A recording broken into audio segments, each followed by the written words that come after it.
Okay, I'm sorry.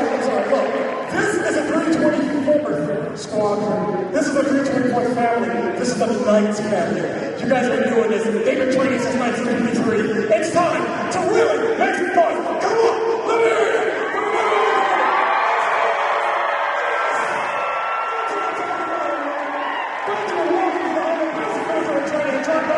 Antonio-Lackland.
Good morning. I am Technical Sergeant Joshua Casey, military training instructor, and I will be your narrator for today's ceremony. As the lights go into position, we would like to take a moment and ask visitors to help us keep our graduates healthy and safe. Please cover your mouth while coughing or sneezing. Wash your hands frequently. Utilize hand sanitizer and avoid attendance at ceremonies if you are experiencing flu-like symptoms. For the safety and comfort of those around you, we ask you to retreat back and remain in the respective seating area when taking photos during the ceremony. At the conclusion of the ceremony, you may proceed onto the retreat pad after the flights are dismissed. Please be cautious when ascending and descending the bleachers. Utilize handrails and watch for tripping, flipping, and falling hazards. Restroom facilities are located at the reception center and to the right of the flagpole. During this morning's ceremony, smoking and the consumption of alcoholic beverages is not permitted. At this time, please silence all cell phones and other electronic devices. Thank you and enjoy today's ceremony. In the military, ceremonies are held to award distinctive honors to national symbols or individuals on special occasions. These ceremonies are also used to display the proficiency in the state of training and in command and to promote teamwork and pride in the organization. They also contribute to the public morale by displaying symbolically the strength and unity of the military and support of the nation. All the movements that you will observe today are known as drill. The purpose of the drill is to enable a commander or non-commissioned officer, such as a military training instructor, the ability to move their units from one place to another in an orderly manner, aid in training by instilling discipline and habits of precision and response to the leader's orders, and to provide for the development of all leaders in the practice of commanding formations. Throughout today's ceremony, you will see the flight saluting as one form of drill. Civilian counterpart salutes manifested in various ways, such as placing the right hand over your heart when the national anthem is played, or raising the hand when greeting a friend. The military salute is given in the same manner as a gesture of recognition and a friendly greeting to the comrade with an honorable profession of arms. To maintain proper decorum and respect for events such as this, we ask that you abide by the following standards while you are here. First, there will be times when we ask you to stand. The invocation, the playing of the national anthem, the Air Force song, and reciting of the Airman's Creed. Second, we ask that you remain silent during this time, reflecting on the price that has been paid for our freedom.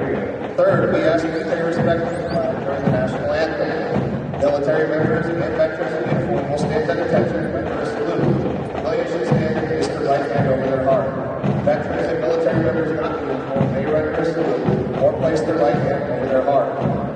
last note of the national anthem, you may return your hand to your side. Thank you and enjoy today's ceremony.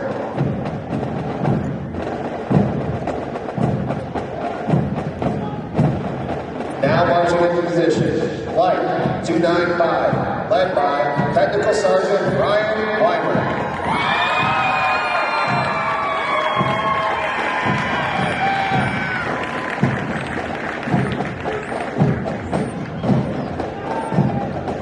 Flight 296, led by Staff Sergeant Kenneth Trimmer.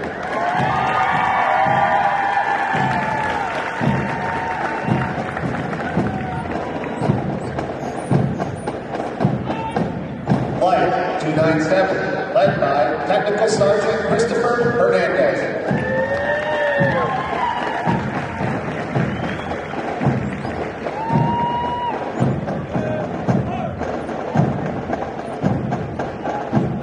Flight 298, led by Technical Sergeant Juan Romero Olmos.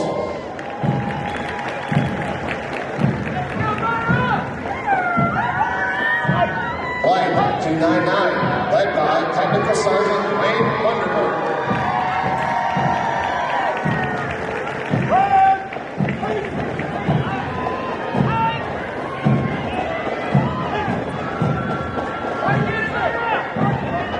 Flight 300, led by Staff Sergeant Philip Mears.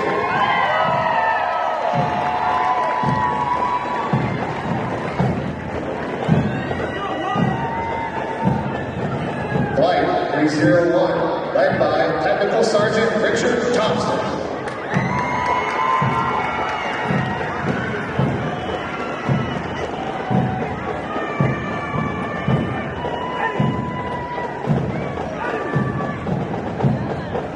Flight 302, led by Technical Sergeant Jonathan King.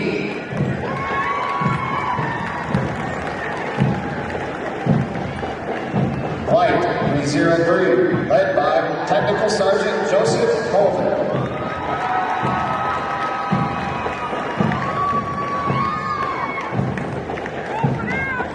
Flight 304, led by Technical Sergeant Norman Allen.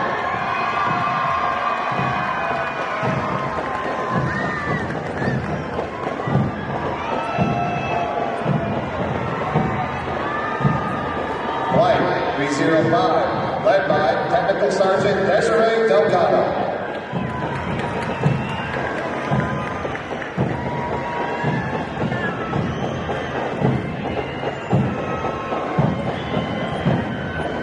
Flight 306, led by Technical Sergeant Elias Mata.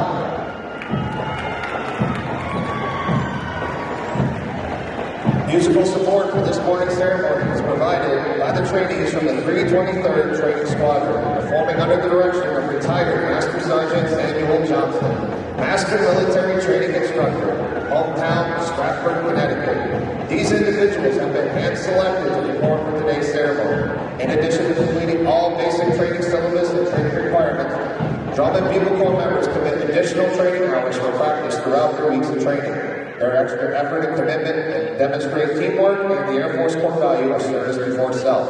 With each Drum and Bugle Corps performance, they honor the long-standing tradition of live music at formal military ceremonies.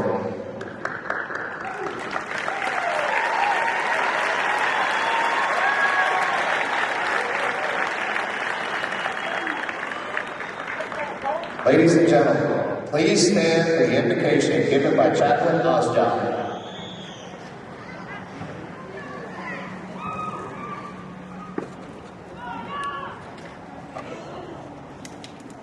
Please pray to your tradition as I do in mine. Let us pray. This is the day Lord has made. Let's enjoy and be glad in it. O God of heavenly powers, by the might of your command, you drive away all the obstacles before us and lead us toward being successful leaders. Be present in your goodness with your servants, trainees, MTIs, commanders, civil leaders, and families. Today we pray for a special blessing for them and ask from you to be their seeing eyes, hearing ears, and deciding minds, so that they will have tough-mindedness, tireless motivation, and unceasing vigilance for their duties.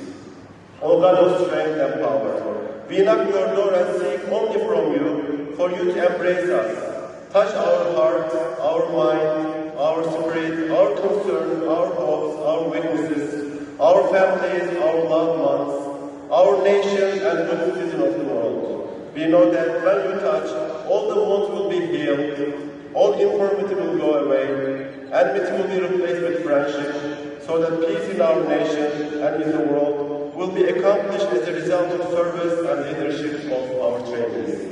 In many beautiful names, you have been praised. Amen. Thank you, Chaplain. Please be seated. Good morning and welcome to today's Basic Military Training Graduation Ceremony. We would like to introduce our distinguished guests, beginning with the host for today's ceremony, the Deputy Commander, Air Force Basic Military Training, and 1993 graduate of Basic Military Training, Lieutenant Colonel Alvin Schultz, Jr.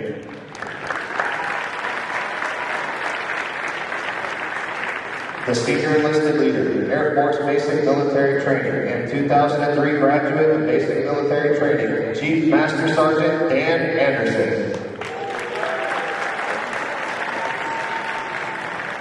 From the graduating squadron, the Commander, 324th Training Squadron, Lieutenant Colonel Michelle Thurley.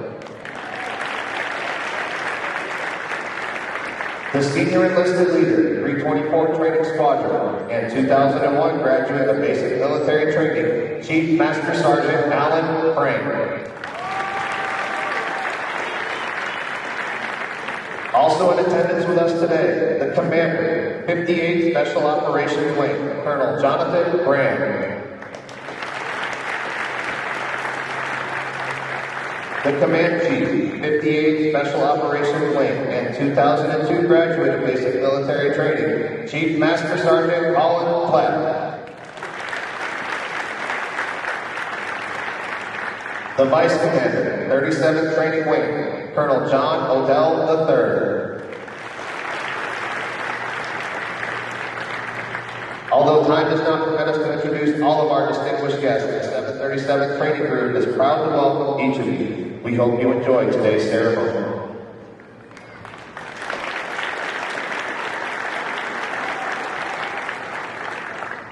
Ladies and gentlemen, Chief Master Sergeant Frank will now come forward and address our graduating class.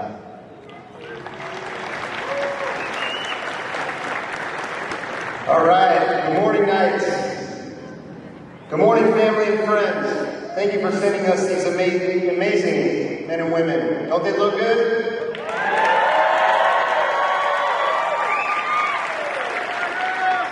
Also, let's give a hand to our military training instructors and our support and tunnel staff who put their heart and soul into this mission to train these great airmen.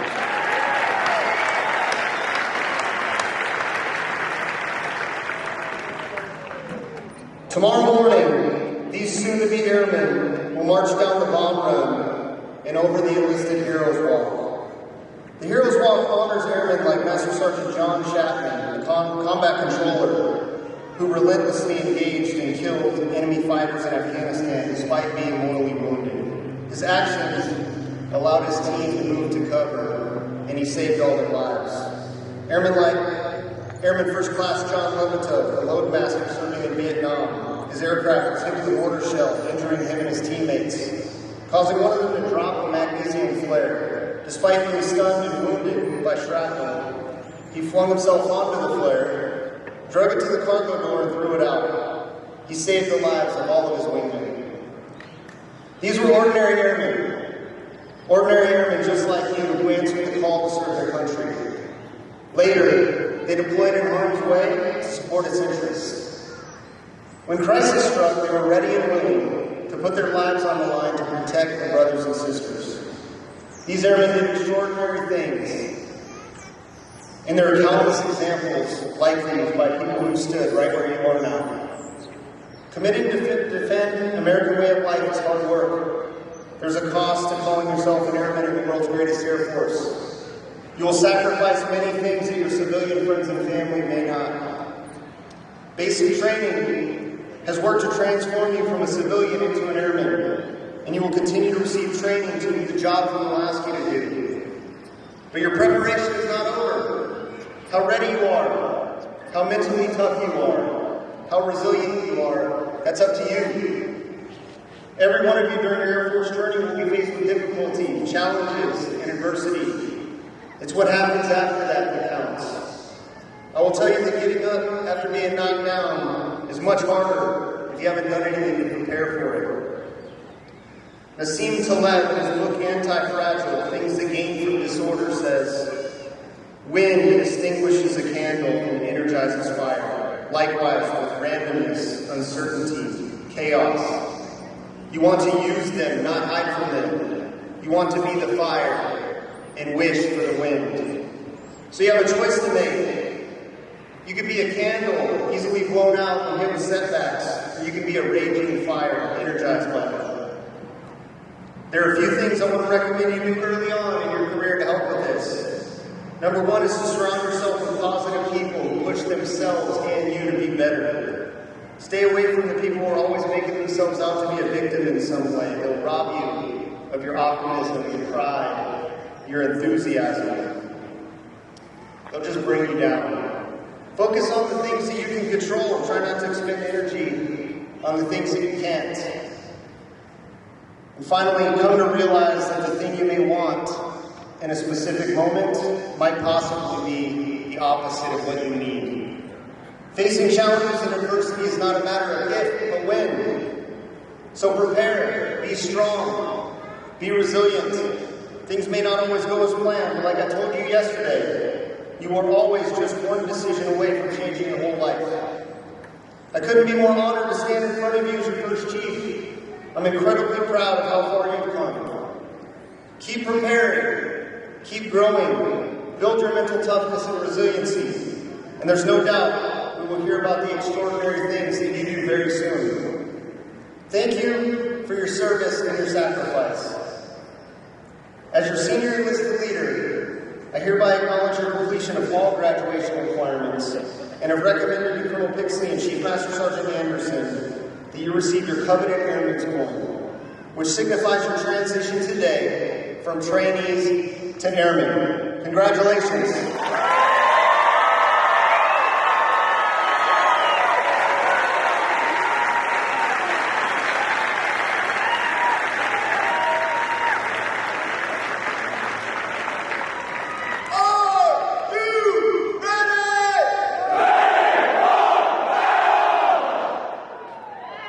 Military training instructors, you may proceed.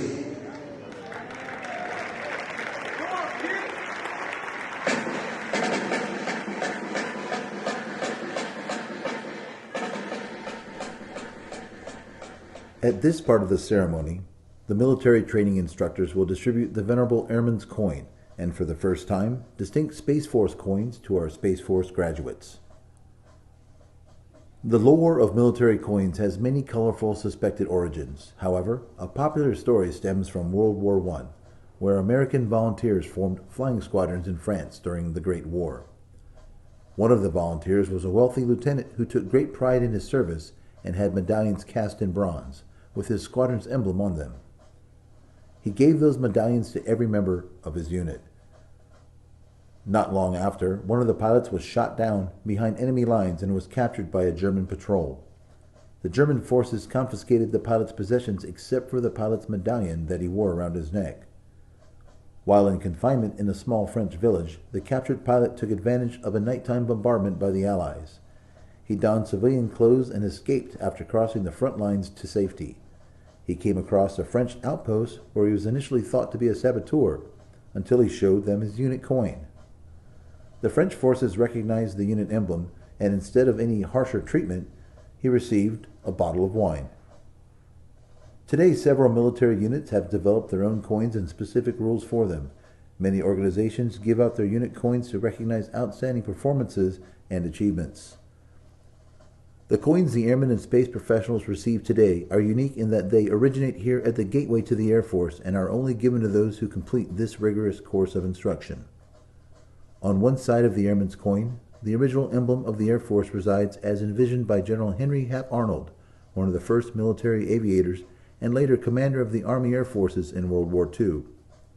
Beneath the emblem, the year 1947, the birth date of the United States Air Force, and around the rim of the coin, the core values of the Air Force: integrity first, service before self, and excellence in all we do. Inscribed on the other side of the coin is the newly recognized emblem of the Air Force, a symbol that honors the heritage of our past and represents the promise of our future. The emblem retains the core elements of the Henry Hap Arnold emblem, the Arnold wings, and the star within a circle. The modern effect of the emblem reflects our Air and Space Force today and into the future. Inscribed in a half circle above the contemporary Air Force emblem is the Air Force motto, "Aim high, fly, fight, win." And on the border of the coin, a reminder to all who see this is inscribed, "Awarded on the occasion of becoming an airman in the world's greatest Air Force." The Space Professional coin also has a distinctive design. On one side, it displays the original emblem of the Space Force, the Delta, which was first used by space units in 1961 and honors the heritage of the United States Space Force. Beneath the emblem is the year 2019, the birth date of the United States Space Force. Inscribed on the other side of the coin is the Space Force motto, "Semper Supra," which translates to "always above." This represents the Space Force's role in establishing, maintaining, and preserving our nation's dominance and freedom of operations in the space domain. On the coin's border is a commemorative inscription that reads, "Awarded on the occasion of becoming a charter member of the United States Space Force."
Ladies and gentlemen, Colonel Sterling will now come forward and address our graduating class.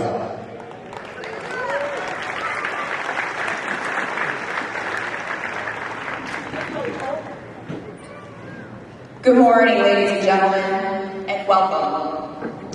What an honor it is to look out into the audience and see all the families and loved ones joining us today.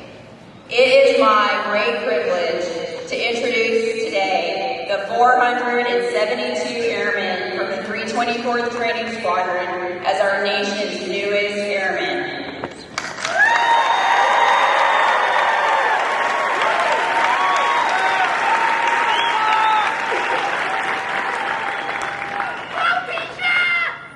As a parent of a child about the same age, beginning to make their way in the world, I know a little of the potent mix of emotions you are probably feeling.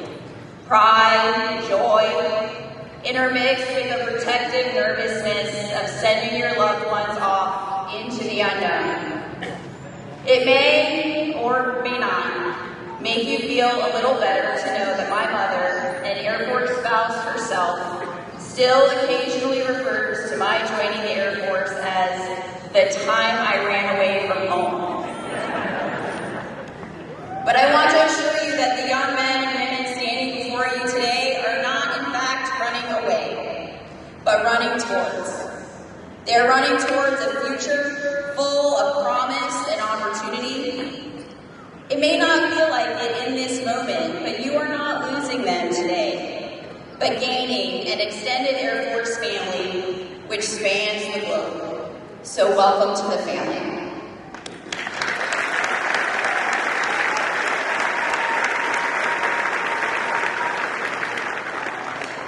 Well, Knights, here we are. What a journey these last 2 months have been. When you arrived, I welcomed you into the professions of arms and reminded you that, like all professions, there were requirements for entry and continued service, as well as standards for conduct and performance.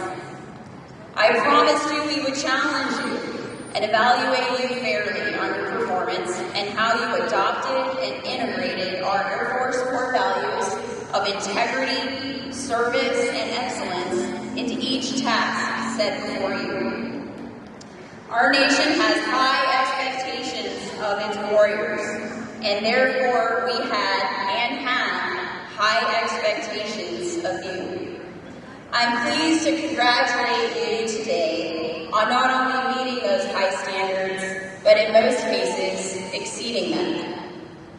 I'm proud of you. Your military training instructors are proud of you, and I know your family and friends cheering you on in the stands this morning are proud of you. You've worked hard to reach this day.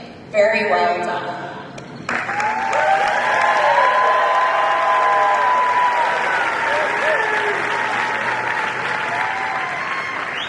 Before I continue, I do want to take a moment to recognize our military training instructors. To my MTIs, thank you.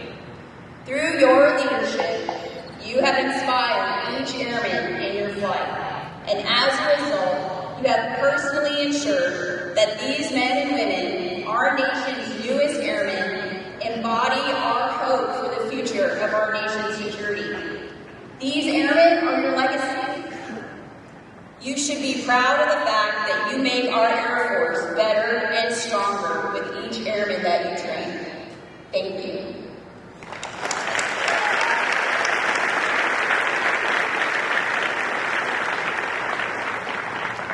Knights, as you prepare to graduate tomorrow, I remind you that the end of basic training is an important milestone.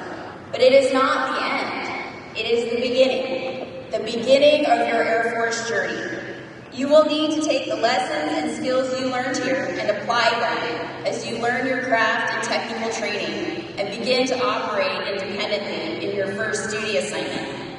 Though today we are focused on your successes, it's important to remember that one of the most important lessons we've tried to teach you during your time with us is this: showing up matters. Striving matters, and working every day to improve and be a good teammate and a good wingman matters. Over a century ago, President Teddy Roosevelt spoke these words: "It is not the critic who counts, not the one who points out how the strong stumble or how the doer of deeds could have done them better. The credit belongs to the one actually in the arena, whose face is marred by dust and sweat and blood, who strives valiantly, who errs, who comes short again and again, because there is no effort without error or shortcoming, but who does actually strive to do the deeds, who knows the great enthusiasms, the great devotions, who spends themselves in a worthy cause, who at best in the end knows the triumph of high achievement, and who at the worst, if they fail, at least fails, while daring greatly." Thank you, Knights, for stepping into the arena. for picking up the mantle of responsibility to defend our freedoms in this great nation for the next generation. I am confident that you, now and always, are ready for battle and will lead our Air Force as next guarantors of the democracy, the freedom, and the peace of our great nation. At this moment in our history, our nation faces great challenges at home and across the globe. To prevail, will take all of us together, daring greatly. The only true failures are those who give up. So if we stumble, we will fall forward, learn, pick ourselves up, and move forward together as a team, daring greatly once again, and remembering we are always one team, one fight. Thank you.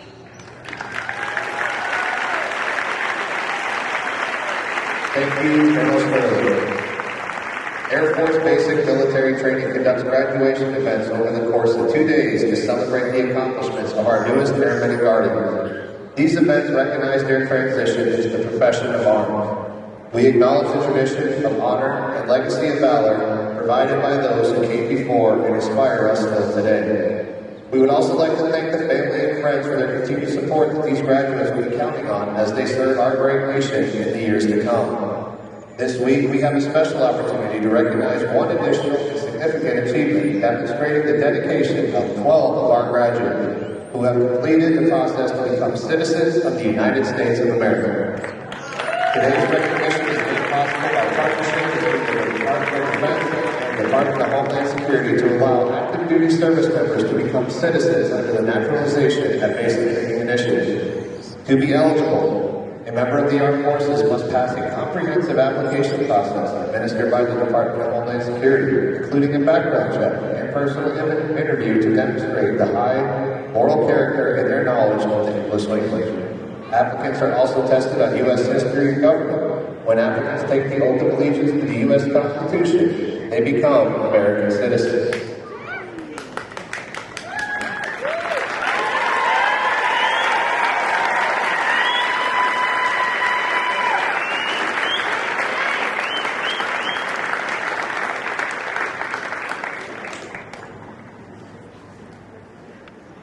The Air Force is proud to recognize Airman Richard Carbona Duarte, country of origin, Mexico.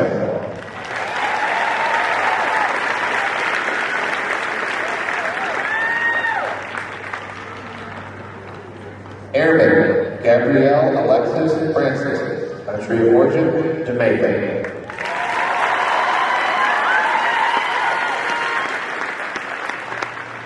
Airman Natsene Mutu, country of origin, Ethiopia.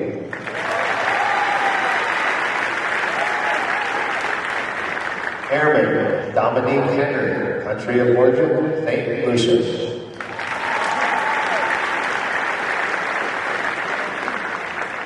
Airman Giovanni James, country of origin, Jamaica.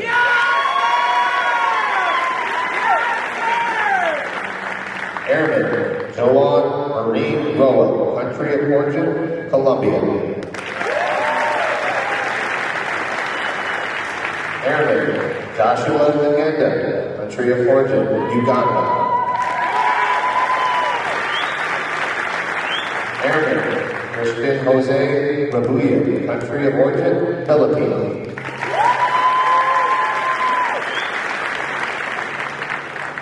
Airman Aaliyah J. Reyes, country of origin, Philippines.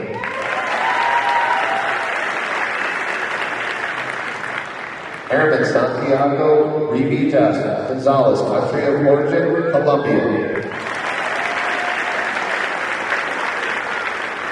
Airman Rodriguez Juwala Tenchia, country of origin, Cameroon, Africa. Airman Sheldon White, country of origin, Jamaica. Ladies and gentlemen, please help us congratulate the newest citizens of the United States of America.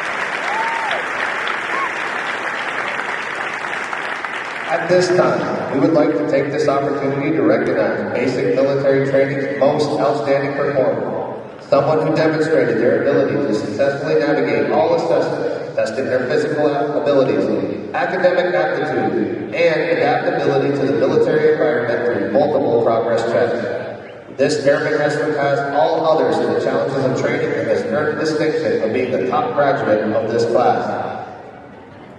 The top graduate is from Flight 301, Airman Noah White.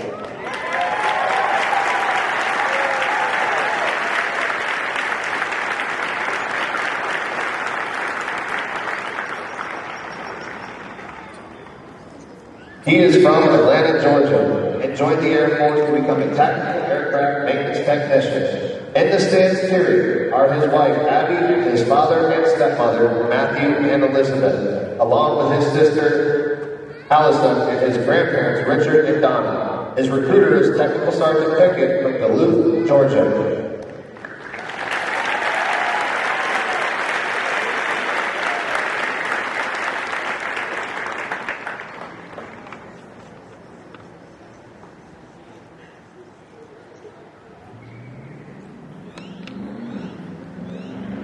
Please stand as a sign of unity as our top graduate leads us through the Airman's Creed. Instructors, place your flights at attention.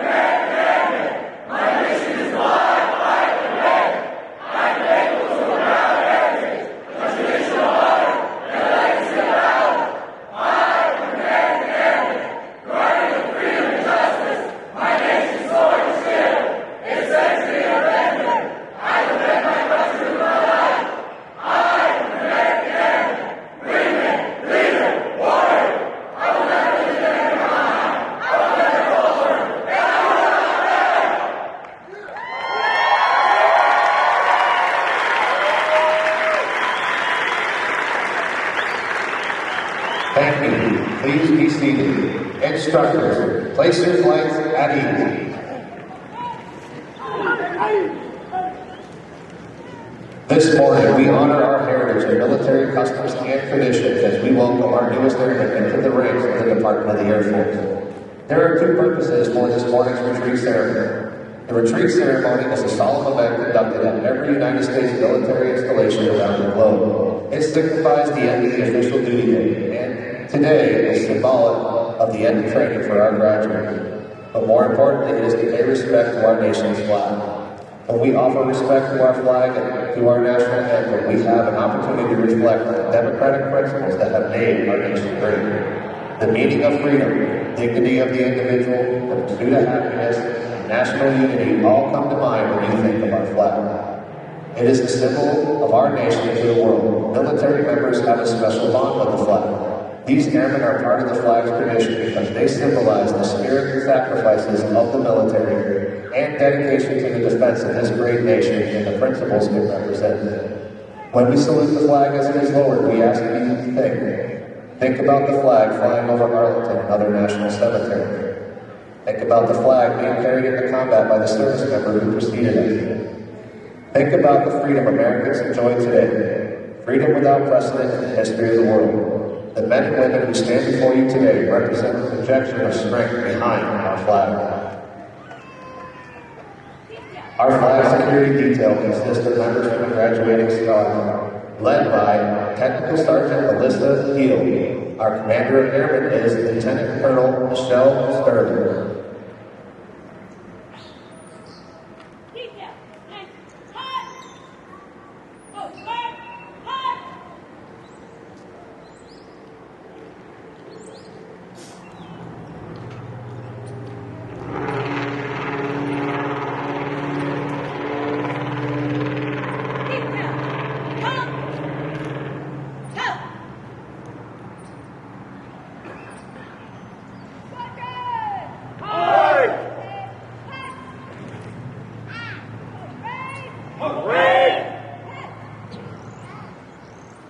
Ladies and gentlemen, please stand for the sounding of retreat and remain standing for the playing of the national anthem.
The flag stands for peace, honor, truth, justice, and freedom.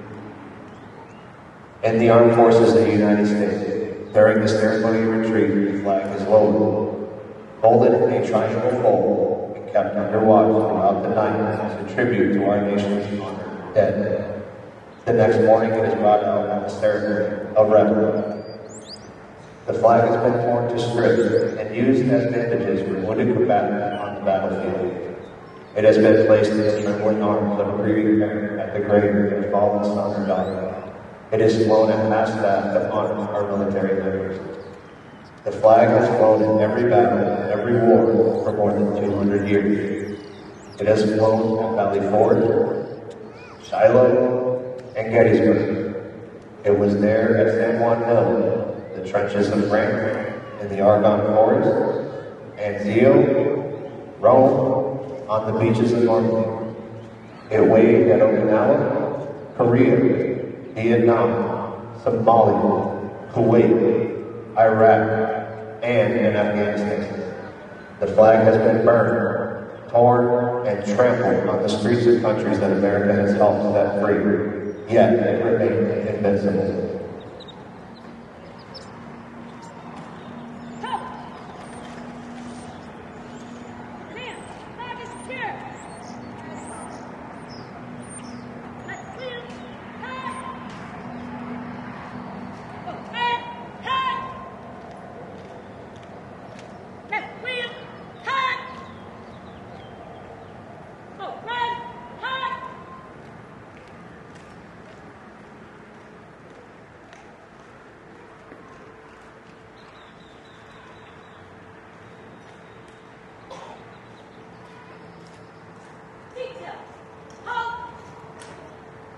Please remain standing for the playing and singing of the United States Air Force song.